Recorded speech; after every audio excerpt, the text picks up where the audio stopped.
Unlock the high returns of the expanding venture capital world right here on the Emerging Managers Podcast. Hello, welcome back to the Emerging Managers Podcast. I'm Scott Kelly, your host and the founder and CEO of Black Dog Venture Partners. And, in today's interview, we got a chance to interview Stephanie Nwokolo of OpenSky Ventures. And she's going to share a little bit of her background, of her unique career path. She was at PIMCO and Lionsgate and co-founding her own non-alcoholic beverage company before joining OpenSky. OpenSky is led by founders and operators Josh Resnick and Josh Payne, who have a great track record of growing, scaling, and exiting consumer and consumer brand companies, primarily investing at the pre-seed and seed stages. And, as you learn in the interview, the firm's value add comes from their decades of operating experience, their strong network of connections to stakeholders, and a natural synergy between their tech and brand portfolio companies, such as introducing generative engine optimization for like Gumesh AI and other portfolio brands. Stephanie highlights that the company's portfolio six has been very vast by combining their portfolio companies that provide commerce technologies to consumer brands and the consumer brands that are utilizing these e-commerce technologies. Currently, the fund is raising their fund two, looking to partner with family offices and high net worth individuals, aiming to leverage their successful Fund One performance, their deep domain expertise, and the ability to navigate market disruptions like AI and GLP-1s. So as you're going to learn from this interview, there's a really great integration between the technology that powers brands and the brands that use this technology and how they're investing in both to provide benefit to both. And when I get back, I'll have some key insights and takeaways from our interview. Hello, everybody. Welcome to the Emerging Managers Podcast. My name is Scott Kelly, the founder and CEO and your host for today. I'm excited to introduce the newly married Stephanie Nwokolo Hussey. Welcome from OpenSky Ventures. Welcome, Stephanie. Hi, thanks, Scott. Great to meet you. Well, nice to meet you. First of all, congratulations on the recent wedding. Tell us a little about your background prior to OpenSky. Yeah, so I started my career at this place called PIMCO, an investment management firm, and I initially started working on this on the product strategy team for this fund called Managed Volatility, which was a systematic strategy that traded equity futures on implied volatility. So very bespoke. It was an $8 billion fund, learned a whole lot because the people at PIMCO are just really intelligent, but totally different asset class, right? And I also worked on this team called the Solutions team, which just worked with institutional clients, pension funds, endowments, et cetera, helping them with any asset allocation questions they had and helping them understand the drivers of risk in their portfolio. So learned a lot about all the different types of asset classes and the types of questions and concerns that institutional clients had. So that was really great from a learning perspective, but it wasn't really something that I enjoyed. And I learned that really early on, but stuck it out for a few years. And then after that, I always said I wanted to work for a quote unquote real company, so more of an operating company. And I had an interest in the entertainment industry. So that led me to go to Lionsgate, where I worked in finance and strategy on the motion picture group. While I was there, my best friend and I at the time started a non-alcoholic functional beverage company. It was called Canby, Clean Cocktails. We had 3 flavors. They were more mocktails with adaptogens infused. So it gave you that, what we called a booze-free buzz. And we got into a couple of retailers in LA, did the farmers markets, built out a proof of concept. And that's what really sparked my love for early stage and the founder's journey. And I met so many amazing founders while I was pursuing that. And I learned so much about myself because I had always thought of myself as more of a finance and operations person. And then I realized through that I could wear multiple hats, whether it's like talking to people and building relationships to create sales or, thinking about marketing and branding. So for me, that was really pivotal for me. And after kind of doing a little bit of soul searching and it didn't work out with my co-founder, I would really advise founders to be very critical of who you choose as a co-founder. That was my number one lesson that I took away from that. But through that, I realized, after Canby didn't really work out due to some of those issues, that I really wanted to stay in the ecosystem. And I had gone through this other process where I was like, maybe I can become a founder again. and try it, but it just felt forced and my heart wasn't so into it right after that experience. And it made me realize that maybe I should be on the other side of the table and I could empower founders without necessarily having to be a founder. So I got connected with my GPs, Josh Payne and Josh Resnick, who are the GPs of OpenSky Ventures. And that's when I started my time at OpenSky about a little over a year ago, so September 2024. It's a great background. I love the fact that you were, yeah, it's interesting. There's several parallels to us in that regard. I was a fixed income trader for a while in my early part of my career, and it's not the most exciting part of the business. I definitely understand that. And, I was in the entertainment business. I owned a record label. I had one gold record to my name, so I understand that piece. And we've actually had several food and beverage investors on the podcast. So I love the backstory. So appreciate that. So let's talk about OpenSky. Talk about what the fund thesis is, what kind of founders you're investing in, what industries, and things of that nature. Of course. To give a little bit more context, Josh Resnick and Josh Payne are also founders and operators. Okay. And Josh Resnick started his career with Pandemic Studios, his entrepreneurial career with Pandemic Studios, which he exited to EA for $860 million. So awesome. Really great success there as a founder. And after that, he started a family office where he started investing in different types of companies, really consumer focused, but he has, I think, over 50 angel investments from that. And after that, or while he was doing that, he started Sugarfina, the luxury candy company. And obviously, for those who know, it's just an iconic kind of brand, something that when you know it, you see it, and it just kind of has a special place in your brain, And then Josh Payne founded Stack Commerce. So he exited that to TPG in 2020. That was more on the commerce enablement side. In the early 2010s, connected brands to publishers. And from that, they are just true founders and operators who just know how to scale businesses. And they decided to join forces. They had angel invested together. Funny enough, Josh Resnick had invested in Josh Payne with Stack Commerce. So they've known each other for a really long time and wanted to kind of help their portfolio companies in the context of a fund, to scale and kind of share their best practices. And so OpenSky Ventures started in 2023, and the focus is the future of commerce. So 60% of our portfolio is centered around commerce enablement technology. So any technology that consumer brands use to either operate more efficiently, market better, et cetera. And 40% is focused around consumer brands. So the brands that actually use the technology. And there's a lot of natural synergies there. We're early stage, so pre-seed, seed, and a little bit of Series A, but really the focus is pre-seed and seed. So, you talk about the future of commerce. So I'm going to tell me what the future of commerce looks like in the advent of AI, in your opinion. Yeah, I think AI plays a really big part of it, right? It's opened up these areas of innovation for these operators to kind of come in and help these brands operate more efficiently. Even the brands themselves, you're seeing more solo founders find success. You're seeing them achieve profitability a lot faster. So I think you're seeing a lot of different seismic changes with the way both the brands and the tech side kind of interact with each other and bring a little bit more efficiency to a market that was pretty efficient to begin with. I would say commerce has always kind of found, I think, equilibrium. But I think with AI, it's just added this whole layer of efficiency and speed to the way people can do things. And I think you're seeing a lot of adding the human layer to a lot of aspects because commerce is so people focused. And you want to feel like you're talking to a person if you need to return something or you're dealing with customer service or anything like that.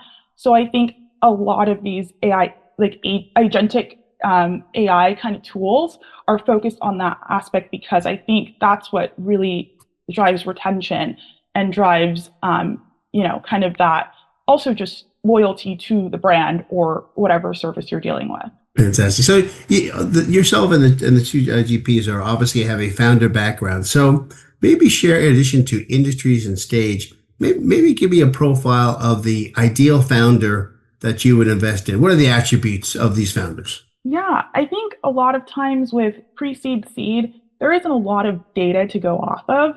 So I think we really we've just kind of described it as someone who runs through walls to get what they want done. And I think that's just the type of hungry, really ambitious person that believes in what they're doing. But also, I think there's an aspect of founder market fit. Like, why is this problem specific to you? Why are you the best person to solve this problem? What about your experience makes it so that you have the expertise better than maybe some of the other people in the market who have similar backgrounds to solve the problem and really bring it to scale? And so I think those are some of the qualities we look for from a more qualitative perspective. And then, quantitatively, I would say like a lot of our founders skew age-wise, like all over. I don't think there's I don't think we skew younger. I don't think we skew older. I think it's just we're kind of agnostic to that part. But I do think it's really important, especially on the tech side, where on the pre-seed side of things, we really like a seasoned entrepreneur. But that's not always the case. Sometimes you find someone who really gets it and is really able to bring the pieces together. Awesome. So obviously yourself and your partners have had some great success, but let's talk about OpenSky. Any success stories or any portfolio companies that you're excited about? Yeah, I think we have quite a few. It's actually hard to choose just a few. I can probably list 7 or 8. We could be here all day me talking about it, but well, we love all the children, but talk about some of the ones that have done something really cool. So on the consumer side, we invested in Fishwife.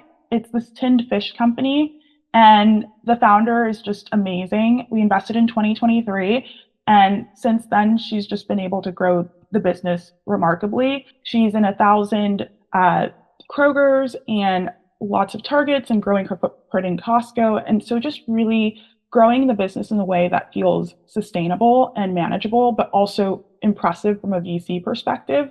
So that's one that I feel quite proud about, especially because it kind of just encapsulates what we mean by disruption in consumer. It doesn't necessarily mean that you're like completely creating a new category. What she did was she went into a kind of a sleepy category and just reinvigorated it. If you look at the branding, it's really, really like beautiful and ornate, and it just captures your eye when you're walking in a store or when you're online and you see it. So I think they've done a great job with kind of all parts of what you want to see from a consumer business. Levanta is an example of another portfolio company, more on the tech side, that's just done really well. They basically are an Amazon storefront that helps brands to, they're more affiliate. So helping Levanta basically does like affiliate marketing for Amazon, but they've expanded beyond Amazon since then. And they've done a great job with just kind of tapping into the affiliate marketplace there.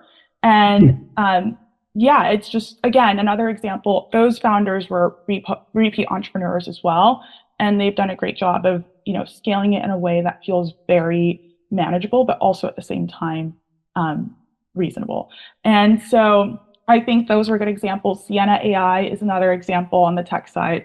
They are more agentic CX agents. And so basically when a customer comes to a brand and they're like, I need to make a return, or I'm not happy with this size, or something's wrong after they kind of purchased and engaged with the brand, Sienna comes in and they have a chatbot that communicates to you like you're human.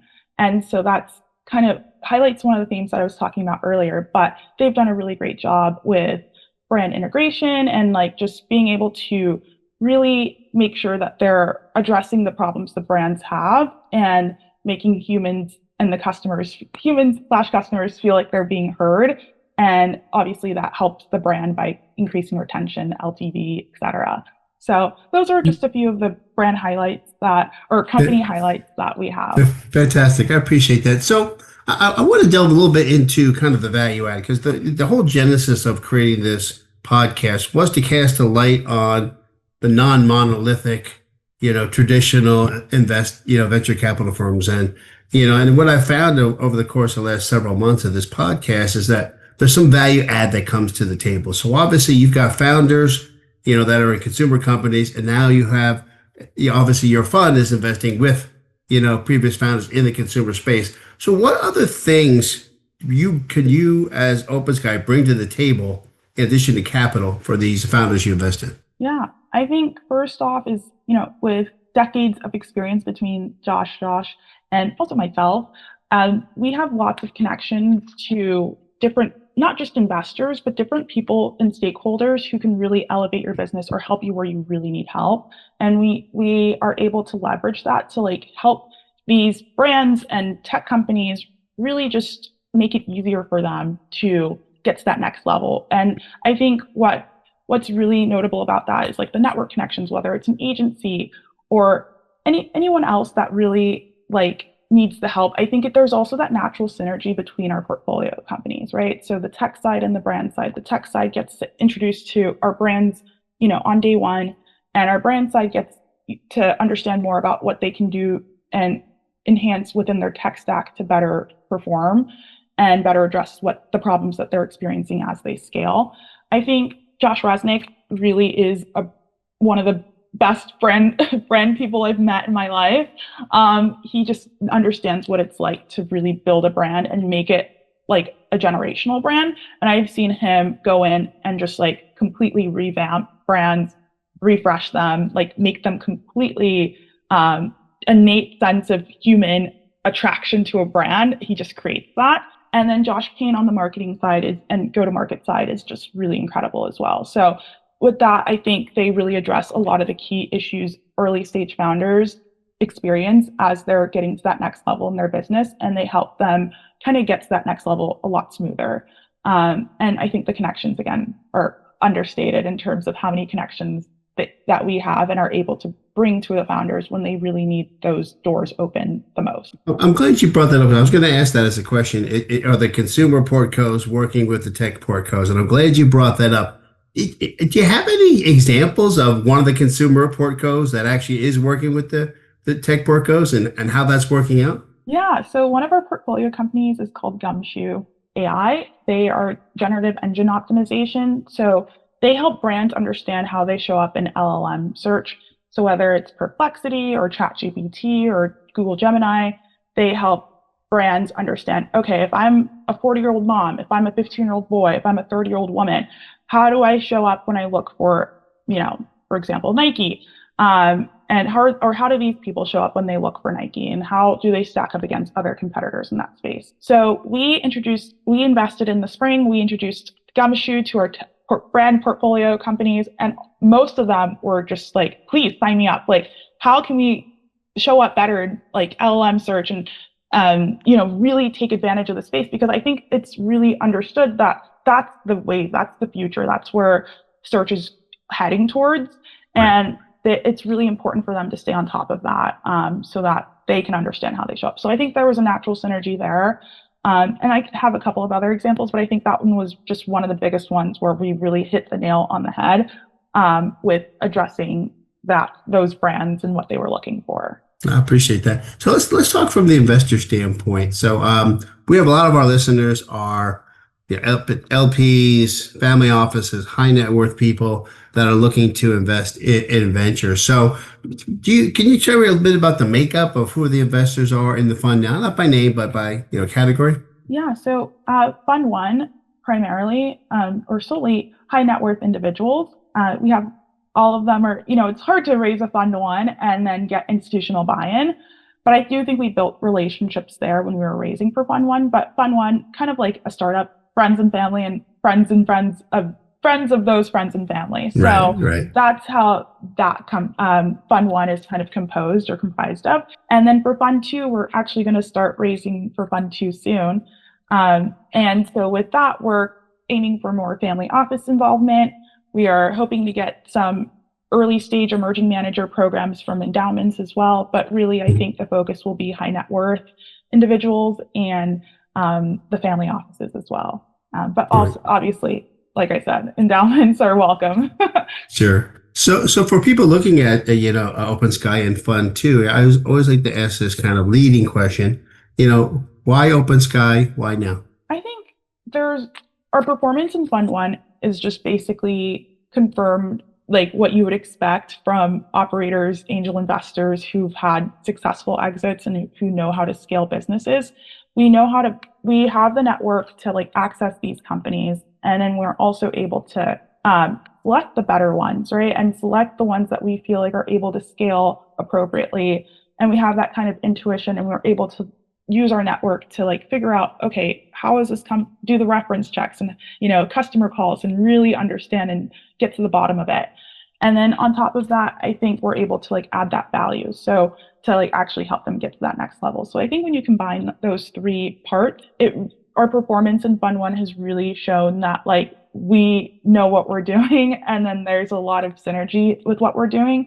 I think the domain expertise is really helpful and will continue to be a help as we go into Fund Two in terms of just, with the aim of, writing bigger checks and having a bigger impact on our portfolio companies. I think we'll definitely be able to do that with the knowledge we've amassed over the last few decades collectively as a firm. And then I think this time right now, I think we've talked about AI. We didn't talk about GLP-1s, which are changing consumer a bit. I think those are two areas where it's created a lot of disruption and innovation, and areas are ripe to kind of look on to the next few years and invest in those areas. So I think with that, it's kind of this interesting area we're in with, is AI a bubble? We don't know.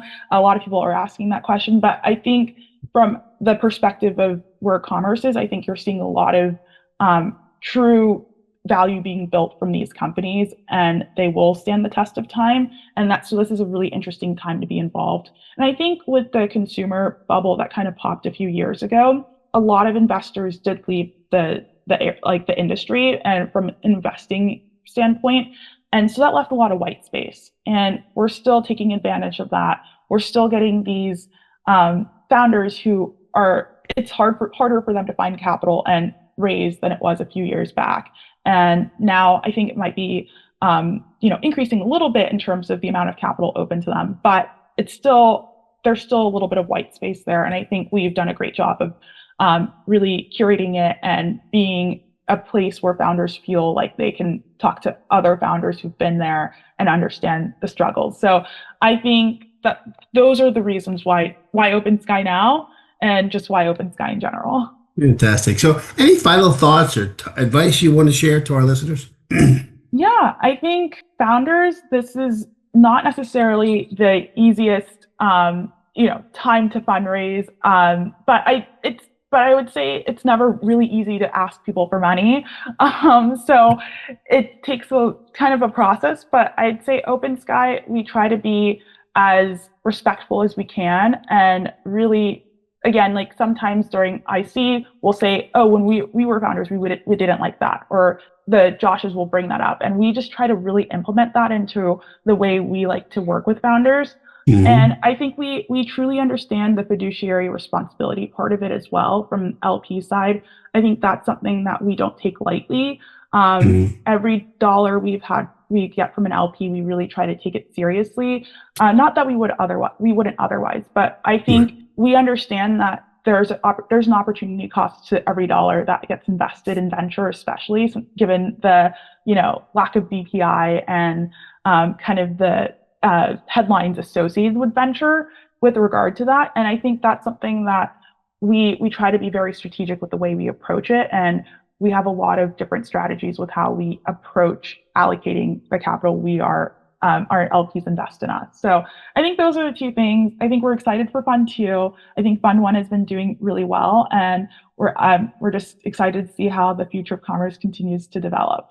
Fantastic. Where can people learn more about OpenSky and get in contact with you and the team? Yeah, so OpenSky, we're on LinkedIn. So if you search OpenSky Ventures, we should be there. And then in terms of contacting us, hello@opensky.vc is great. We always check that email. We get the emails come directly to us. So that's a great resource. And then also, if you want to follow me, you can add me on LinkedIn or follow. I'm actually starting a podcast myself. So Almost Oversubscribed is going to come out in early 2026, mid 2026. So watch out for that. Well, fantastic. We look forward to that. And Stephanie, thank you so much for being on the show. And for those listening, I encourage you to reach out to Stephanie, look out for her podcast, and make sure you find her by her full hyphenated name, possibly in the future. So Stephanie, thank you for being on the show. I appreciate it. Thanks, Scott. It was great chatting. Welcome back. We learned a lot of interesting things from my interview with Stephanie at OpenSky. And, there's some great key points that she focused on during the interview. And the first one was for investors to look for operator expertise. OpenSky Ventures performance is attributed to their general partner's background as successful founders and operators who leverage their ability to scale businesses and their intuition to select and support promising companies. And the other important focus that we discussed was having domain focus. It's the first focus on the future of commerce, which provides specialized knowledge, opportunities, and ability to perform far better than their peers. And then also mitigates the risk of their investment. And they also really stress, and this is something that's been a theme with a lot of the emerging managers, is seek value add beyond capital. What OpenSky has the ability to do to create synergy between its tech portfolio that they invest in and the brand portfolios that they invest in. Many of the brands in their portfolio are using the technology of the technology investments in their platform. So it gives a good opportunity, not just to get the needed capital, but get the tools necessary to scale. And the other thing is that we want to be key in looking at how they are handling market disruptions. The firm is strategically focused on areas ripe for innovation, such as technology using AI and the shifts in consumer behavior driven by things like GLP-1s, positioning for potential and significant growth. So I encourage you to listen to this interview, take a look at what OpenSky is up to. If you're interested in investing in the fund, Stephanie shares her background. We'll have this on our blog post. And I encourage you to listen in next time on the Emerging Managers podcast. And before you do, make sure you like, comment, follow, and share. Have a great day. Join Scott Kelly, Tracy Hazard, and their high-performing capital fund manager guests next week on the Emerging Managers podcast. Don't miss our upcoming virtual and live VC Fast Pitch and podcast events. For more details, background on our guests, or an application to be our next guest, visit emergingmanagerspodcast.com. Don't miss out on shaping the future of venture capital and entrepreneurship with us by joining our robust community of innovators and investors today.